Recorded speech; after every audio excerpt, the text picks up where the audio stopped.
After 3 straight days in pads, the Patriots were back to a walkthrough on Thursday. Still some takeaways. Let's break it down.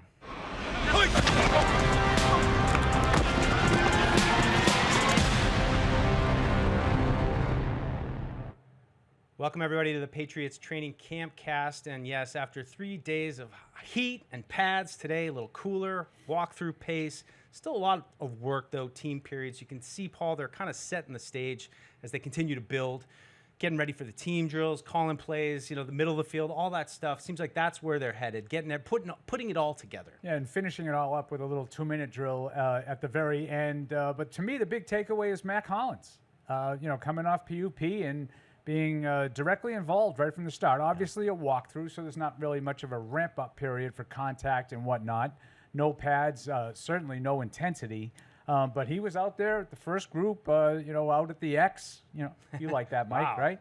You like the X? I like the X. Right? So he was getting plenty of reps, but good to see him back. Yeah, interesting player. I've mentioned a couple of times. We were out in Vegas when Josh was out there. We watched some joint practices with him, and he was very involved, even with Devontae Adams and Hunter Renfrow. So seems like Josh has a plan for him. I was a little surprised, too, to see him hop right in. Otherwise, hard to really get a read on some of the returns. I mean, Carlton Davis was back out there. We haven't seen him since last walkthrough, so yeah, he's still working back. But he did get reps in there. He was with Alex Austin a lot and some of the stuff that they did. So maybe he's a little bit closer to returning as well. I'd say one notable one, though, was Garrett Bradbury, who missed yesterday and continues to test the center depth a little bit. Ben Brown taking the top reps overall. Right.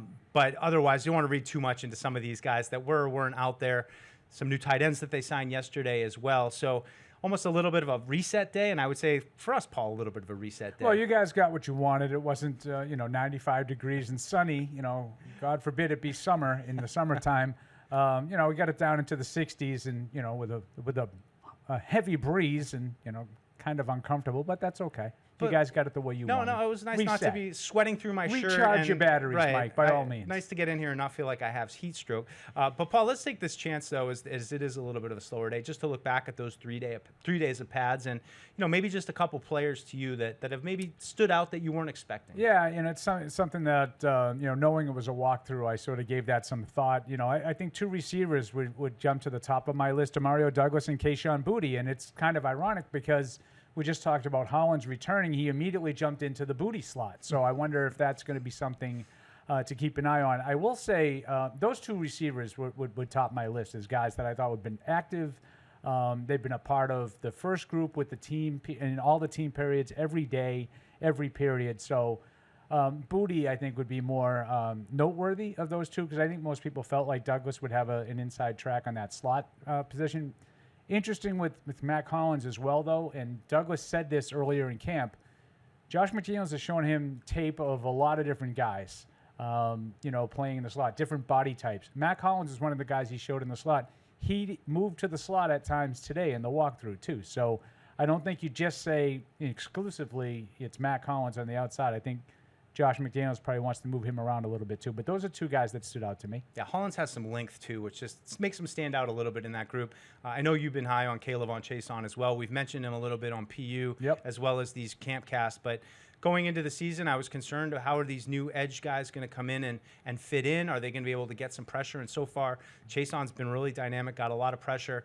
One other thing I'll mention, too, not even a player, but listening to Milton Williams yesterday talk about this new scheme, a lot different, I think, than what we've seen from Bill Belichick and those defenses of the past where there's a lot of read and react. It seems like now the theme of this defense is going to be attacking. Just not a lot of sit there, try to figure out what they're doing, see ball, get ball. I like that, especially for guys like Williams, Christian Barmore. Yeah, it's kind of ironic because I like it, too. And I'm right with you. I always like to sort of try to disrupt timing and not as much react. But, on the flip side, I'm like, well, Bill Belichick is widely regarded as one of the defensive masterminds of his time.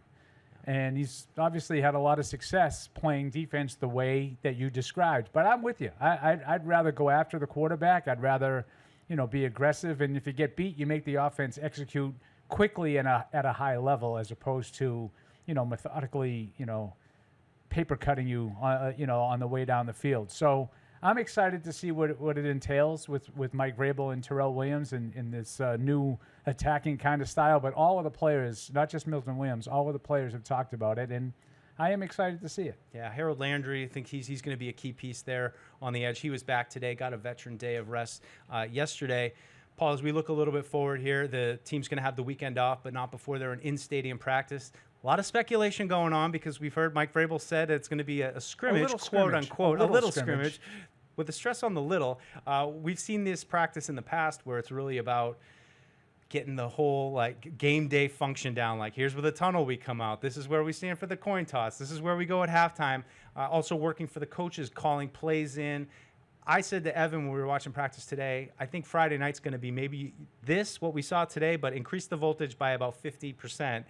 And then that's what I'm expecting tomorrow night. I wouldn't expect to see, a rock'em sock'em match, a full-scale scrimmage, but I would expect to see the teams on the sidelines and only 11 players on each side of the ball on the field, as opposed to milling around like you get during a regular practice. Full pads, I would think, but I'm not expecting to see tackling to the ground or anything like that. Maybe a higher intensity than we've seen in the in-stadium practices in the recent past, but I wouldn't think by much. As we look to next week, Paul, what are you kind of looking for? We've seen now, I think it's like 7 practices in the bag. We'll have another one tomorrow night. We'll have joint practice next week against the Commanders on Wednesday, but I think the Patriots are going to have another physical practice on Monday, walk through Tuesday, and then they'll get into it with the Commanders. Without getting too nitty-gritty, I mean, I'm putting you on the spot, but what are you kind of feeling as we get into next week? What are you most curious about to see this team? Yeah, I want to see these guys starting to repeat their performances. Some of the, Alex Austin's another guy that I've been somewhat impressed with through the first week. Can he, make it a second week? And, Bill Belichick used to say all the time, it's much about being able to practice consistently and being out there all the time. And the attendance has been pretty good. We're starting to get some wear and tear, right? Who can get back out on the practice field? Who can stay on the practice field?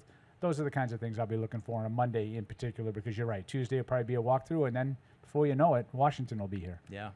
Well, that's going to do it for this PP and the Deuce edition of the Patriots Training Camp Cast. But we will be back tomorrow on Friday night. It'll be a late one. I think practice is due to end about 7:30. So if you're looking for this next edition of the Patriots Training Camp Cast, be on the lookout late Friday night, and we'll be right back at it next week.